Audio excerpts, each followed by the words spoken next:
He speaks, "Be quiet, O child of the lineage. I will describe the merit of a 4-line verse, therefore listen. Child of the lineage, it is as follows. To make an analogy, even compared to the mass of merit of as many Tathagatas, Arhats, perfect and complete Buddhas, as there are grains of sand in 13 Ganges rivers. It produces a much greater mass of merit than that. Compared to one who honors as many Tathagatas, Arhats, perfect and complete Buddhas, as there are grains of sand in 13 Ganges rivers. If even one who hears just a 4-line verse from this Sanghata Dharmaparyaya will produce a much greater mass of merit than that. What need is there to mention someone who hears it comprehensively in its entirety? Child of the lineage, listen to this regarding one who hears the Sanghata Dharmaparyaya comprehensively in its entirety. If there were as many wheel-turning kings as the number of sesame seeds planted in the whole galaxy of 1 billion world systems, and a rich person with much wealth and great possessions made offerings to those wheel-turning kings, compared to that, one who makes offerings to one stream enterer produces a much greater mass of merit. If all those sentient beings of the galaxy of 1 billion world systems were to become stream enterers, compared to the mass of merit of one who makes offerings to all of them, the mass of merit produced by one who makes offerings to one once returner would be much greater. If all those sentient beings of the galaxy of 1 billion world systems were once returners, compared to the mass of merit of one who makes offerings to all of them, the mass of merit produced by one who makes offerings to one non-returner would be much greater. If all those sentient beings of the galaxy of 1 billion world systems were non-returners, compared to the mass of merit of one who makes offerings to all of them, the mass of merit produced by one who makes offerings to one Arhat would be much greater. If all those sentient beings of the galaxy of 1 billion world systems were Arhats, compared to the mass of merit of one who makes offerings to all of them, the mass of merit produced by one who makes offerings to one Pratyeka Buddha would be much greater. If all those sentient beings of the galaxy of 1 billion world systems were Pratyeka Buddhas, compared to the mass of merit of one who makes offerings to all of them, the mass of merit produced by one who makes offerings to one Bodhisattva would be much greater. If all those sentient beings of the galaxy of 1 billion world systems were Bodhisattvas, compared to the mass of merit of one who makes offerings to all of them, if the mass of merit produced by one who makes their mind inspired with pure faith in one Tathagata, and makes their mind inspired with trust toward a galaxy of 1 billion world systems completely full of Tathagatas, and one who hears the Sanghata Dharmaparyaya would produce a much greater mass of merit than that. Then, Sarvashura, what need is there to mention whoever writes out the Sanghata Dharmaparyaya, or memorizes it, or reads it, or who comprehends it completely? Sarvashura, what need is there even to mention prostrating with a mind inspired with pure faith toward the Sanghata Dharmaparyaya? Sarvashura, what do you think about this? One might wonder whether all childish ordinary individuals are able to hear this, but even if they hear it, they will not generate faith. Sarvashura, listen. Is there anyone among childish ordinary individuals who is able to get to the bottom of the great ocean? He said, Blessed One, there is not. He said, Is there any sentient being who could deplete the ocean with the palm of one hand?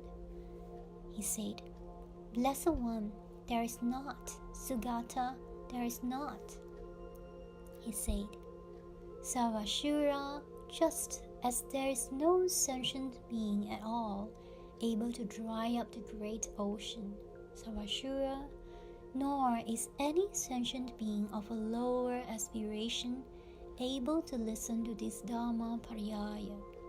Sarvashura, those who have not seen as many millions of Tathagatas as there are grains of sand in 80 Ganges rivers, are unable to write out this Sanghata Dharmaparyaya. Those who have not seen as many Tathagatas as there are grains of sand in 90 Ganges rivers are unable to listen to this Dharmaparyaya.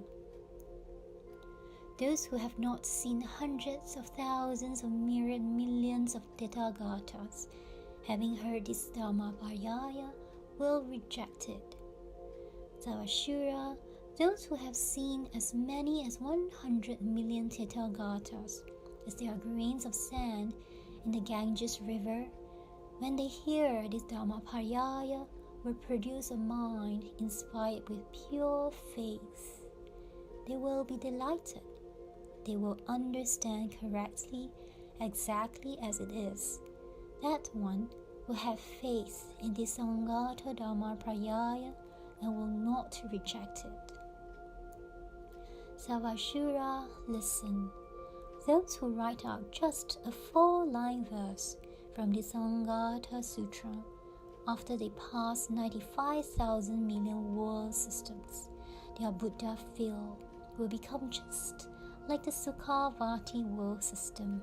Sarvashura, the lifespan of those sentient beings will have the capacity to be 84,000 eons.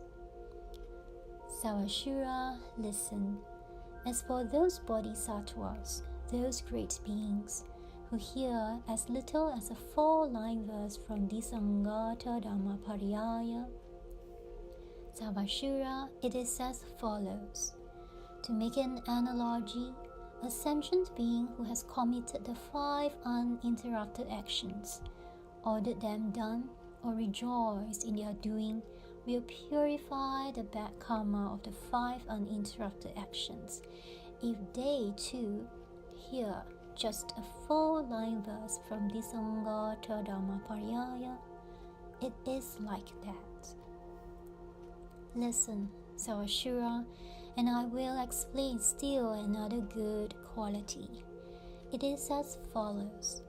To make an analogy, a sentient being destroys stupas, causes a division within the Sangha, causes a bodhisattva to waver from their meditative absorption, creates an obstruction to the wisdom of a Buddha, and takes human life. Afterwards, that sentient being regrets it and is distressed. By this body I have been ruined, and ruined in the next life too. I am worthless. Thinking thus, there arises intense contemplation, and he experiences painful feelings. He experiences unbearable feelings. Sarvashura, that sentient being is rejected by all sentient beings. He is despised. This sentient being is burnt and worthless. He has become worthless with regard to worldly and supramundane phenomena as well. For many eons, this man will be like a log burnt to cinder. This man will be just like pillars and beams in a nicely painted house that are not beautiful once they are burnt. He is not lovely in this world either. Wherever he goes, in all those places, sentient beings will criticize and beat him, too, and though afflicted with hunger and thirst, he will not obtain even the slightest bit to eat or drink.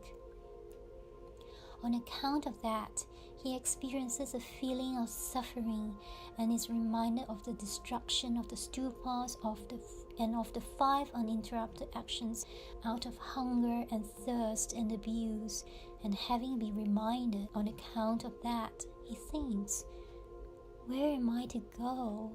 Who is my protector?" And he becomes depressed by the suffering, thinking, "Since no one at all is a protector to me here, let me go to a mountain or ravine and there put an end to my life," he said. "Since I have done wicked acts, I'm like a cinder, forever burnt, both in this world not lovely, and in the next world lovely not. Within the house too, not lovely, also outside, lovely not. Due to flaws, I did wicked deeds. Through them to lower realms I go. I will suffer too in other lives, in whatever bad state I dwell." As he sobbed and choked on tears, even by devas his words were heard. "Alas, through lower realms I go, thus in the life beyond there is no hope."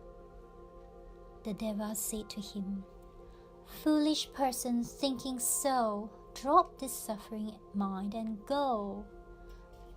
Father killed and mother killed, since 5 heinous deeds I did.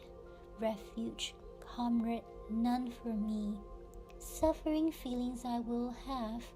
To the mountain peak I'll go, my body there to cast away." "Foolish being, do not go. With this mind that would do harm, much wickedness was done by you. Do not do this wicked act. Who does harm unto themselves to the suffering hells will go. They will grieve and cry aloud, and due to that fall to the ground. Not by that effort do Buddhas come to be, nor do bodhisattvas come about. Even a hearer's vehicle is not attained, so by another effort strive, go to that mountain where a sage is." Having gone and seen the magnanimous sage, at his feet he paid homage with his head. "Holy being, be a refuge for me. I'm so oppressed by fears, by woes. Essence of beings, sage, please hear my words. Please sit and make an opportunity for thought. Explain virtuous Dharma for even just an instant. Since I'm oppressed by terror and pain, please sit just for a short while. Let me confess the many wicked deeds I've done. May the sage please speak to me." The sage said, "Weeping in sorrow and overcome with grief, you are afflicted by hunger and thirst, traveling in the 3 worlds in despair. Therefore, eat the food I give." In order to satisfy the body, the sage gave food. After eating this delightful, tasty food, a being will feel extreme joy, the Dharma that purifies all wickedness. Later, I will explain to you.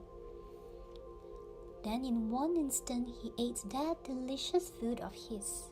Having eaten, he washed his hands and circumambulated the sage. As he sat with his legs crossed, whatever he had done that was wrong, he told. "Father killed and mother killed, and stupa destruction I have done. I blocked a bodhisattva in his pursuit of enlightenment." When he heard these words of his, the sage then spoke these words.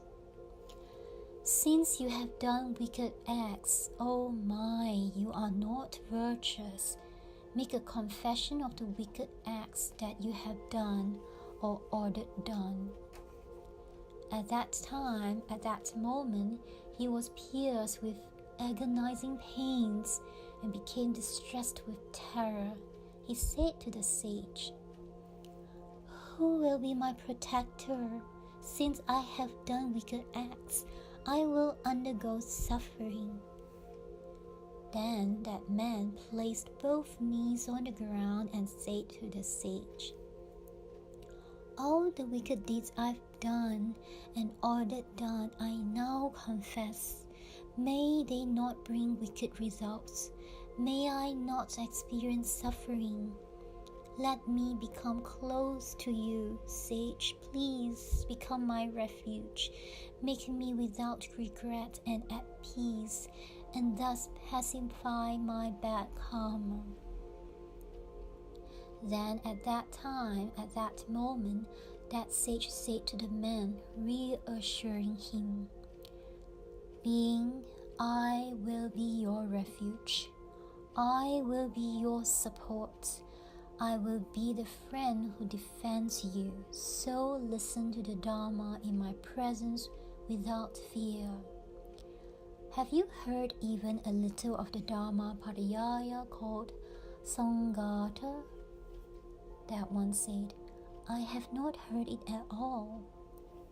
The sage said, "Who will teach the Dharma to a burnt sentient being, except for one who abides in compassion and due to that teaches the Dharma to sentient beings?"